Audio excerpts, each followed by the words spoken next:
Amigos y amigas de Andina, agencia de noticias, estamos nuevamente conduciendo el programa de interés público aquí en Andina, canal online.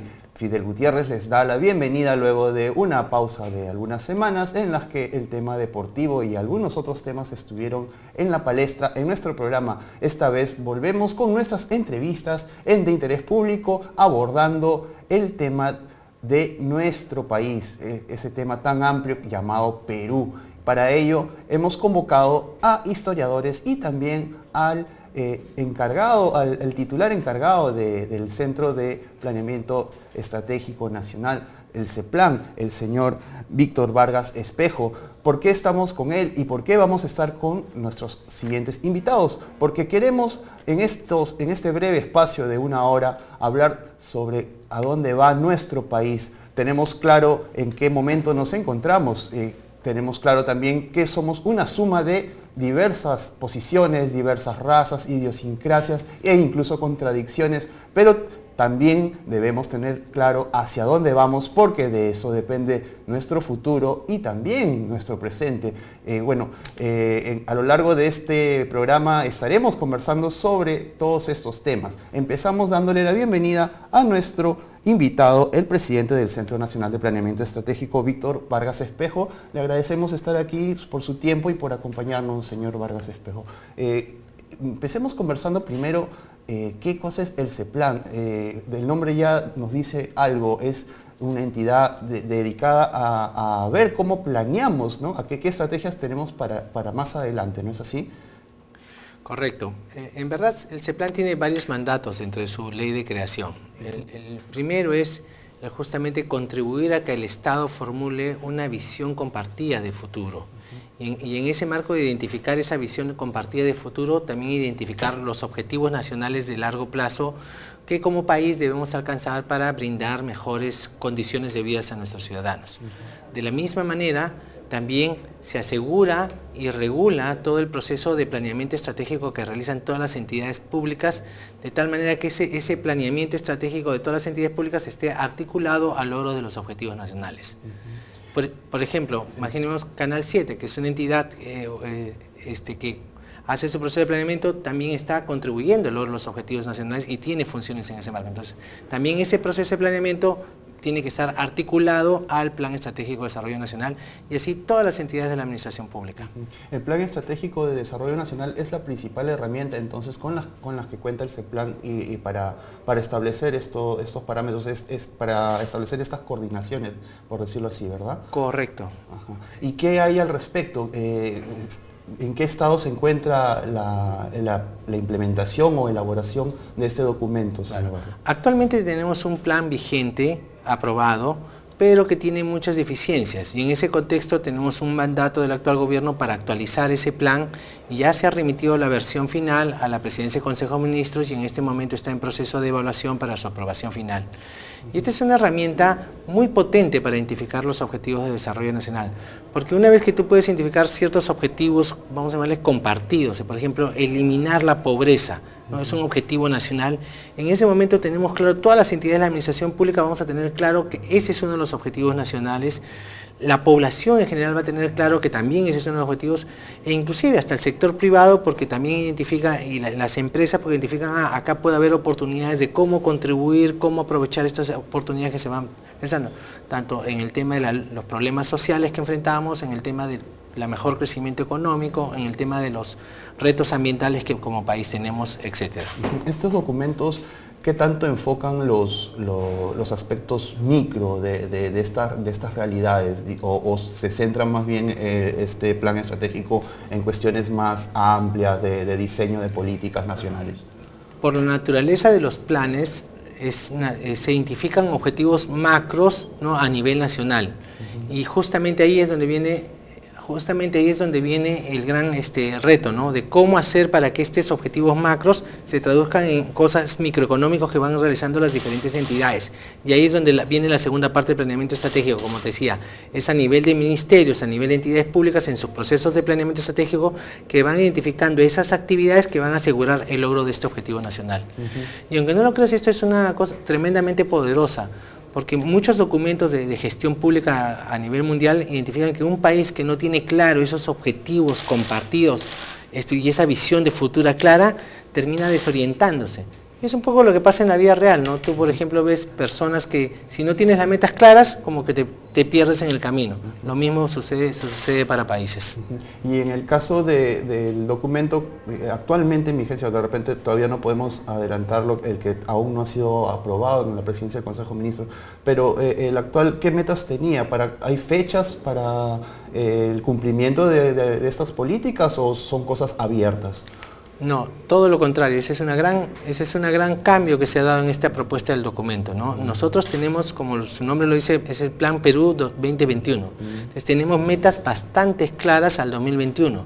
Por ejemplo, nuestro objetivo es metas en cuanto a crecimiento económico, metas en cuanto a inclusión social. Por ejemplo, tenemos como meta es que la pobreza extrema esté reducida al 2021 al 5% del país, ¿no? Por ejemplo, que el PBI de per cápita en dólares corrientes del año 2005 esté a $15.000 PBI per cápita. Y así, en el caso de competitividad, la idea es también llegar a un nivel, a un puesto que que crezcamos como 10 puestos en los que estamos actualmente. Y así sucesivamente. Tienen puestos claramente identificados con metas que, a través de un estudio econométrico que hemos hecho y un estudio de conversaciones con especialistas, hemos podido identificar estas metas claras hacia el 2021.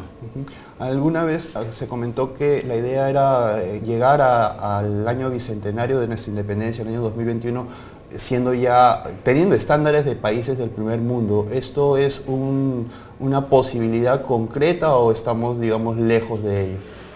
Correcto. Yo lo veo bastante cerca y cuando nos referimos con países de primer mundo, tampoco es que vamos a decir que vamos a llegar a un nivel, pues vamos a estar en los países de más altos ingresos en el mundo, pero sí por lo menos estar en esa brecha que es divide entre los ingresos de países medios y los ingresos de países altos. Ese es un reto que podemos aspirar, estar orientados a eso, ¿no? Eso tiene que ver un poco con la visión que normalmente tienen todos los planes, ¿no? Si tú te das cuenta, cuando hablamos de estos objetivos nacionales, son temas muy técnicos y hasta a veces indicadores, ¿no? ¿Qué te dice tener un índice de desarrollo humano que dé a 0.7? No te dice mucho. Pero si tú lo transmites eso en una visión que sea ampliamente conocida para la población, por ejemplo, como la que proponemos, que Perú al 2021 sea un país OCDE, ¿no? Entonces, en ese caso sí es mucho más asimilable por la población. ¿Y qué significa un país OCDE? Significa un país que tiene unos estándares de calidad hacia el respeto de los principios básicos de las personas, que está en estándares mundiales. Eso es lo que estamos buscando. Precisamente ese plan ha jugado un papel importante en esto de esta intención del país de incorporarse a la OCDE, ¿verdad? ¿Cómo se está avanzando en ese propósito? Mira, vamos avanzando muy bien. El Perú justamente ha formado lo que se llama, es parte ahorita de lo que se llama el programa País. El programa País es, en cierta forma, miremos que es como una academia preuniversitaria. Ahorita estamos teniendo que prepararnos para después, como se dice, postular a la OCDE hacia el 2021. Entonces, en este marco de este programa País, en esta primera etapa se están realizando una serie de estudios de diagnósticos sobre el país que van a poder identificar las brechas y las necesidades de reformas para poder adecuarnos a los estándares. Los principales estudios que se están haciendo es un estudio de competitividad que se llama estudio multidimensional. El otro es un estudio de la gobernanza pública, cómo vamos en nuestra capacidad de gobernar y de prestar mejores servicios a los ciudadanos. El otro es un estudio de desarrollo territorial, o sea, cómo estamos en el desarrollo, la cohesión territorial, las brechas entre los diferentes territorios, ya sea urbano o rural, Lima contra regiones, etcétera, etcétera. El otro es un estudio le llaman de integridad, pero en esencia es un estudio sobre el grado de corrupción que se encuentra en nuestro país, ¿no? Y el otro es un estudio sobre nuestro sistema de contrataciones públicas. En esencia son 5 o 6 estudios que se están realizando y donde en un lapso de 18 meses van a terminar con recomendaciones de la OCDE. Y ahí es donde va a empezar el segundo momento y el gran reto para el país, ¿no? Estamos dispuestos a seguir esas recomendaciones, implementar esas reformas para poder acercarnos a tener estándares de calidad OCDE. Eso un país OCDE. Implica, en otras palabras, una modernización o va a ser más eficaz el aparato estatal bueno, y todo lo adyacente a él, ¿verdad? En la práctica, digamos, si queremos verlo desde un punto de vista como que más concreto, va por ahí ese primer paso, ¿no es así? Correcto. Esa es la idea, ¿no? Poder identificar cuáles son las grandes reformas que tenemos, y definitivamente tenemos muchas brechas, ¿no? Nosotros hemos hecho un análisis comparativo entre lo que estaba Perú actualmente y lo que ha estado Chile, por ejemplo, en el momento que ingresó a la OCDE, que es en el año 2010, y nos damos cuenta que tenemos, en el lado económico, por ejemplo, no tenemos tantas brechas. Donde tenemos las principales brechas es en el lado social y en el lado de gobernanza, ¿no? De capacidad de gobierno. Uh-huh. Y en esos indicadores, bueno, y siempre, ya que usted trae a colación esta comparación con Chile, dentro de nuestra región, dentro de nuestro vecindario sudamericano, ¿cómo estamos? ¿A media tabla? ¿De repente, ya usando términos futbolísticos, con riesgo a la baja? ¿O más arriba de lo esperado? En principio, como que estamos como se dice, en el límite entre el tercio superior y el tercio medio, ¿no? No estamos en la media tabla, sino que estamos un poquito más arriba de la media tabla, y creo que ahí vamos a estar todavía por muchos años, ¿no? Si realmente seguimos en este ritmo de crecimiento que hemos seguido en los últimos años, en los últimos 10 años, debemos convertirnos en la quinta economía mundial en cuanto a tamaño, en la economía sudamericana, perdón. O sea, ahorita somos la sexta economía en tamaño sudamericana, pero estaríamos pasando a Chile en cuanto a tamaño de la economía, ¿no? El PBI per cápita de Chile sí es mucho más alto que el peruano, porque ellos tienen una población mucho más pequeña, pero en cuanto a tamaño de la economía podríamos estar pasando a ser la quinta economía hacia el 2021. Bien, bueno, estamos pues hablando del futuro, ¿no? Aquí con el señor Víctor Vargas Espejo, presidente del Centro Nacional de Planeamiento Estratégico, CEPLAN. Estamos hablando de nuestro país, de lo que se viene para nosotros, aprovechando la coyuntura de las fiestas patrias que celebramos todos la siguiente semana. De Interés Público va a entrar en una pequeña pausa y regresamos dentro de unos momentos para seguir dialogando al respecto con el señor Vargas Espejo y con más invitados, que es en la sintonía de Andina Canal Online, que ya estamos volviendo. Permiso.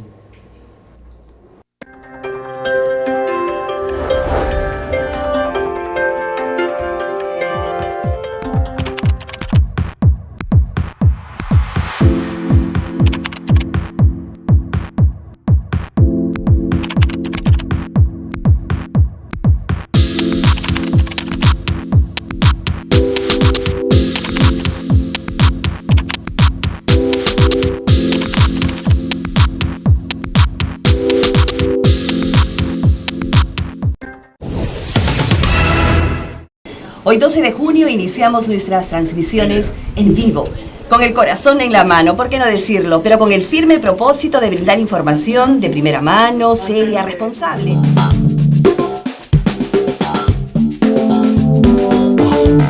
En primer lugar, yo quiero felicitar a la organización, porque llevar adelante un proyecto de esta naturaleza no solamente involucra un gran esfuerzo, sino pensar en Editora Perú, pensar en Andina como una organización que puede proyectarse al futuro. Además, me parece fundamental que nuestra organización se inserte en el uso de las nuevas tecnologías, en modernizar su propio discurso a través de una radio online que implica una forma distinta de estar presente en la vida nacional y en la vida de los ciudadanos, en la vida de los peruanos. Vamos a tener pues micronoticieros, vamos a tener programas de índole político, pero también programas dirigidos a la juventud. Tendremos un programa de rock, un programa, no nos olvidamos también de lo nuestro, vamos a tener un programa de música criolla, y así una parrilla interesante que va a ir creciendo poco a poco para poder lograr ampliar un poco el público al que llega Andina actualmente. Conéctese con Radio Andina Online. Esta es una plataforma informativa y, como lo decía hace un momento mis compañeros, pretende ser formativa, pretende alcanzar información para que ustedes sean mejores ciudadanos, de manera tal que nuestro Estado y nuestra democracia también se perfeccione de la misma mano.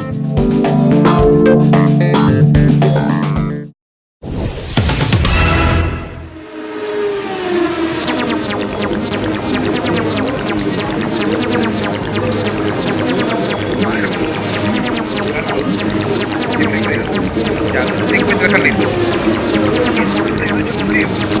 Ya, listo, Carlos. Espere, pase. Amigos y amigas de Andina Canal Online, estamos de vuelta en De Interés Público, programa que se transmite todos los jueves a las 10 de la mañana. Fidel Gutiérrez acompañándolos nuevamente en la conducción de este espacio. Como les decía en el anterior bloque, el tema hoy día es el de nuestro país, nuestro Perú. Se vienen las fiestas patrias y es recomendable para todos, autoridades, ciudadanos, tener en claro en dónde estamos. De repente ya lo sabemos que no estamos todavía en el lugar óptimo que todos quisiéramos estar como país, pero también es necesario, por tanto, tener en cuenta que el futuro es tan importante que debemos planificarlo mejor y saber hacia dónde nos dirigimos todos juntos en este país. Estábamos pues conversando al respecto con el jefe del CEPLAN, el señor Víctor Vargas Espejo, y ahora nos acompaña también en nuestra mesa de diálogo la historiadora Carlota Casalino, profesora de la Universidad Nacional Mayor de San Marcos y también de la Pontificia Universidad Católica. Le damos la bienvenida. Buenos días, Carlota. Encantado de tenerlo por aquí y agradeciéndole por estar compartiendo su tiempo y también las opiniones que vamos a solicitarle vertir. Buenos días. Buenos días. Lo primero que me preguntamos tiene que ver con su desempeño como historiadora, ¿no? ¿Qué tanto estamos teniendo en cuenta doctorar nuestra propia historia para definir las políticas nacionales? Nuestros gobiernos están en efecto prestando atención a lo anterior para planificar lo que se viene, o digamos que incurren de alguna manera en este complejo de Adán, de querer empezar todo de nuevo.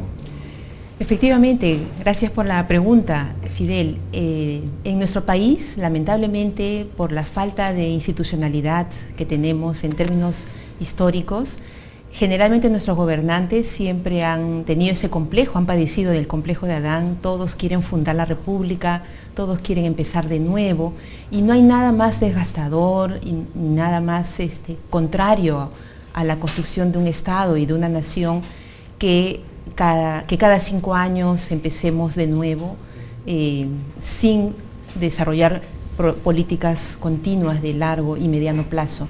Nuestra historia es una historia que tiene miles de años, es una historia muy compleja, muy rica, y es necesario, desde esa perspectiva histórica, mirar los problemas estructurales, los coyunturales y los de mediano plazo, ¿no? En ese contexto, el hecho de que se tenga un plan estratégico de desarrollo nacional como el que se ha elaborado, digamos que supone un paso positivo para superar esa deficiencia, ¿no? Esa cuestión de querer empezar todo de nuevo. ¿Le parece así o hace falta aún más herramientas? Sí, me parece que efectivamente algo que surge y que caracteriza el siglo XXI en nuestro país es eso, que hay esfuerzos, hay intentos por desarrollar políticas de Estado, como se denominan, y efectivamente el Plan Bicentenario apunta a ese es su objetivo. El asunto es cómo combinamos esas miradas de largo plazo que nos orientan al futuro, considerando también nuestros aspectos estructurales que hay que resolver, y cómo logramos o cómo generamos condiciones para que los gobiernos de alguna manera actúen en consecuencia con esas perspectivas de largo plazo y de mediano plazo. Señor Vargas, el trazado de estas metas, de estos objetivos de desarrollo, ¿qué tanto atienden las singularidades de nuestro país?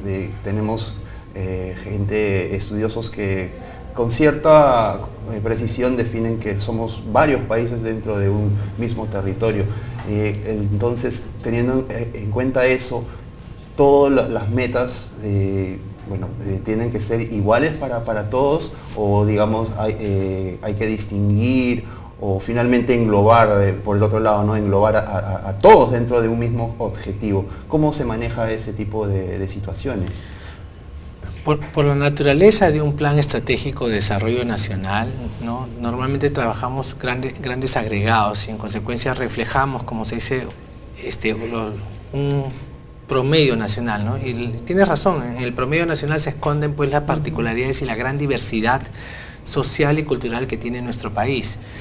Y sí me gustaría reflejar en eso que a veces nos es un poco difícil resaltar de que están habiendo cambios importantes en general en muchos factores sociales y políticos políticos y económicos, que a veces nos es difícil verlo porque estamos en esta tendencia que a veces cambia en un poco grado, pero no nos damos cuenta que esto en el tiempo va a ir teniendo efectos. Y un poco siempre yo hago este ejercicio para mirar cómo uno puede a veces no prever el cambio que hay en el futuro, ¿no? Pongámonos ahorita en 1990, veníamos décadas de crisis económicas, con 60% de la población en pobreza, igual número de porcentaje de la población con problemas de desnutrición, y en ese momento te digo, ponte a pensar, teníamos épocas de inflaciones, de problemas de dólares, etcétera, y te digo, ponte a pensar la economía 30 años más adelante, o 15, 30 años, estamos ahorita, y piensa cómo iba a ser la economía. Estoy seguro que nadie se hubiera previsto lo que estamos viviendo ahora como situación económica.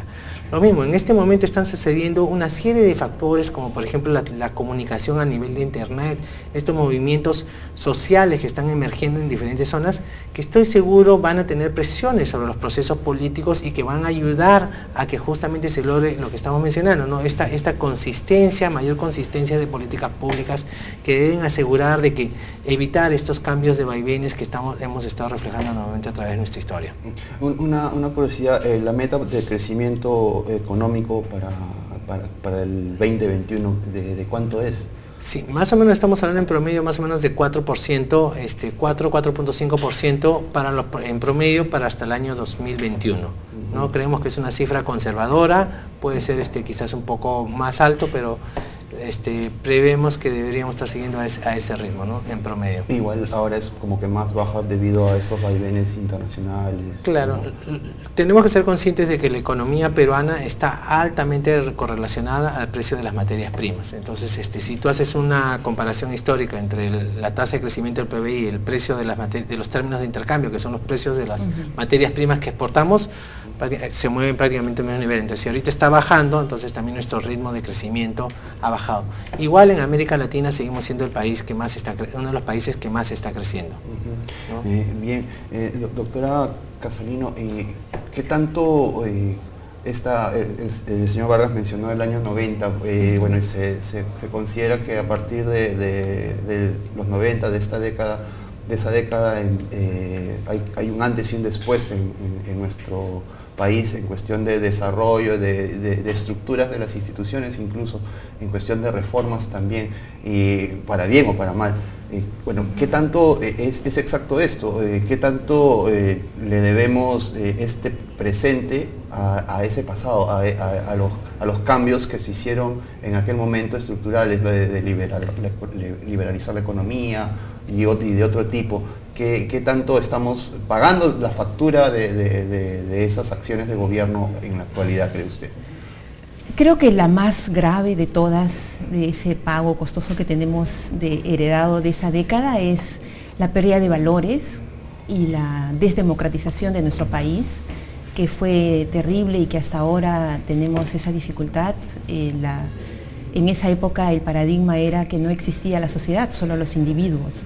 Y resultado de eso, hoy en día tenemos una situación muy complicada que tenemos que tratar de resolver.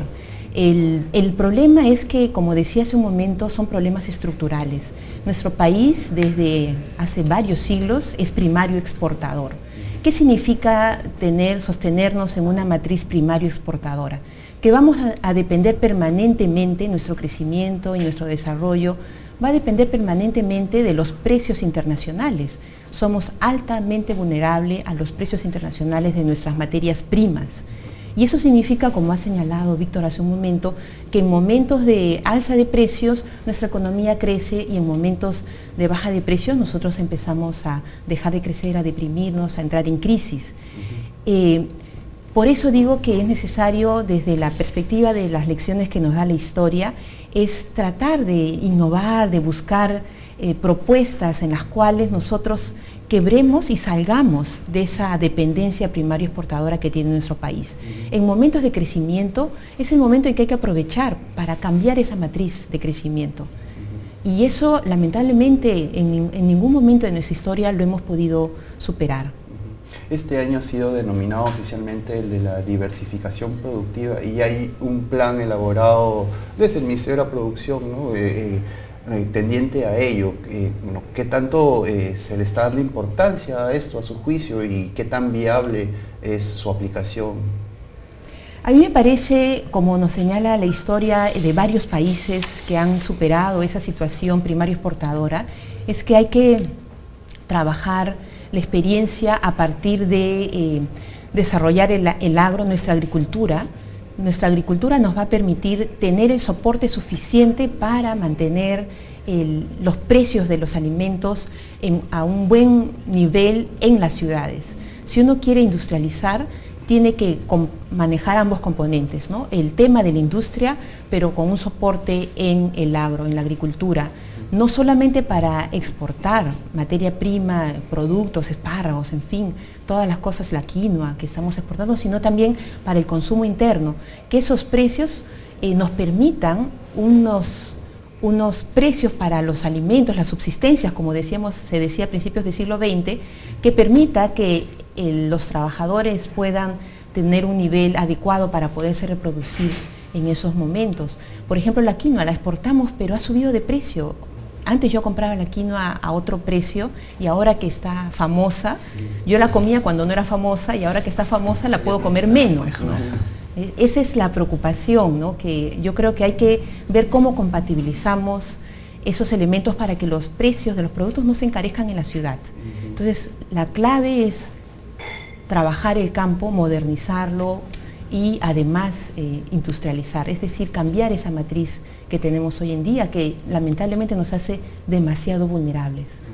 Exactamente. Bueno, y en eso de la quinoa ya incluso hay un factor, no sé si llamarlo cultural, que incide en esta alza de precios tan repentina que a muchos consumidores sorprende.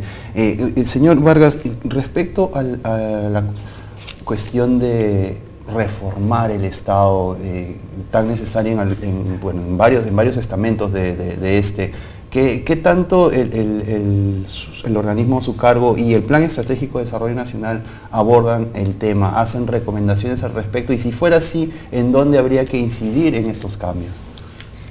Mira, yo tengo la oportunidad de estar trabajando mucho tiempo en el sector público, y la verdad que yo puedo decir con mucha certeza de que en este gobierno se han dado cambios muy importantes en el tema de la gestión pública y de la reforma del Estado. Uno, a través de los programas presupuestales, por ejemplo, que se han ampliado agresivamente en los últimos años y ha introducido toda esta lógica de la gestión orientada a resultados, o sea, el enfoque de resultados en la gestión pública es un enfoque muy, muy poderoso. Y creo que ahí hay un cambio muy importante. El otro es la ley del servicio civil, o sea, realmente es hablar de reforma del Estado, si no tienes tema claro, el tema del potenciamiento de los trabajadores que trabajan en el sector público, no se puede hablar de una reforma del Estado. Y hay que ser conscientes, ese tipo de reformas no se van a hacer de la noche a la mañana, sino que toman muchos años incorporar trabajadores calificados que desarrollen las experiencias y las competencias necesarias para que comience a verse su efecto de este cambio. Y eso estamos hablando de un plazo de 7 años, pero ya se dio el inicio.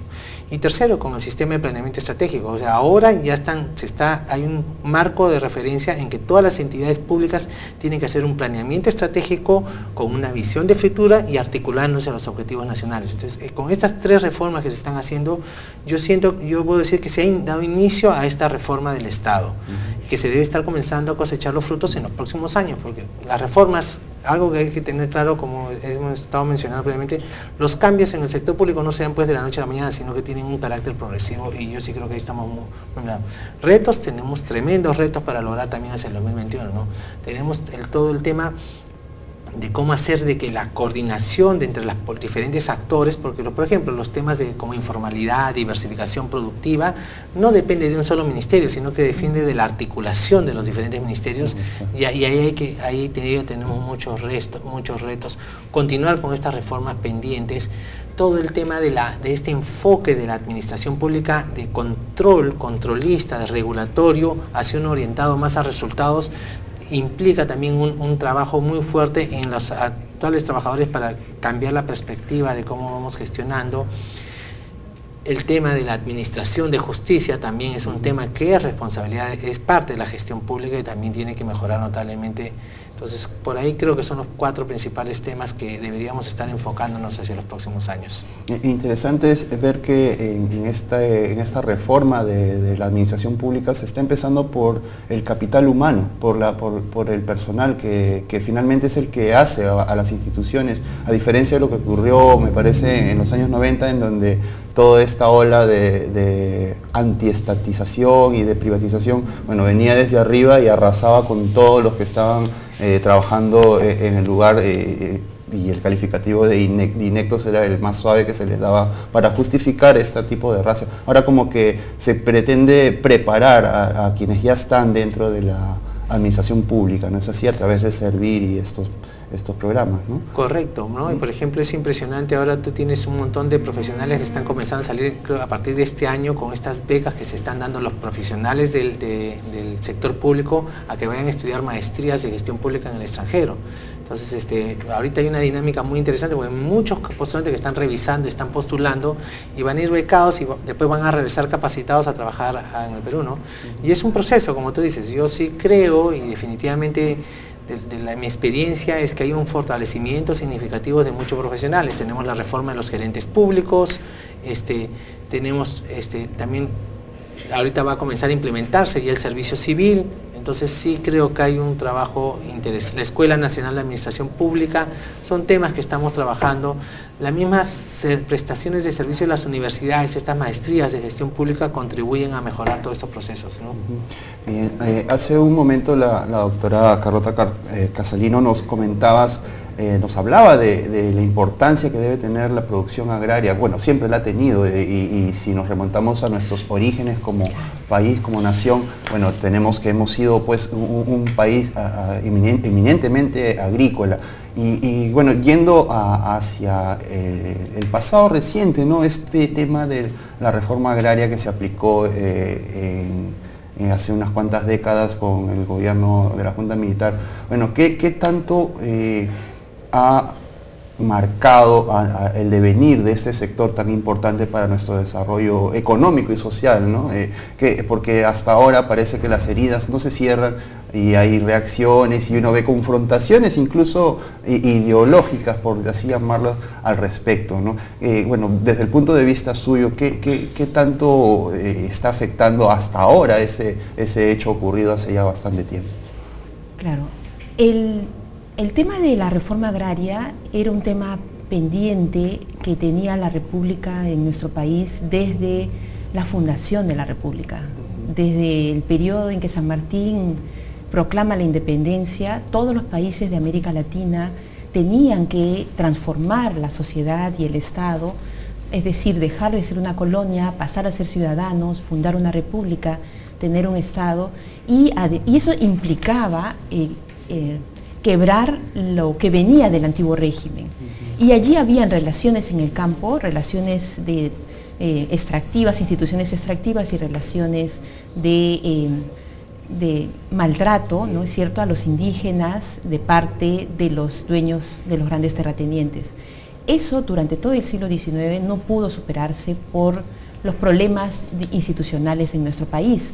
Y la demanda social del siglo XX se caracterizó justamente por pedir reformas. Todos los países de América Latina, desde México con su revolución en 1910 en adelante, empezaron a transitar por la necesidad de cambiar las relaciones en el campo. Entonces, en términos políticos y sociales, el tema de la reforma agraria ayudó a resolver ese problema. Es decir, que la extensión de la tierra hacía que había el propietario de la tierra lo sentía como un asunto social, de prestigio social el acumular tierras y no hacerlas productivas. Y la relación personal que tenía con los campesinos era nefasta, era muy negativa para los trabajadores y los campesinos de la época. Pero en términos económicos y tecnológicos, allí la reforma agraria fracasó. Y eso es lo que es el reto. Eso pasó ya el siglo pasado y hasta ahora los demás gobiernos no han resuelto ese problema.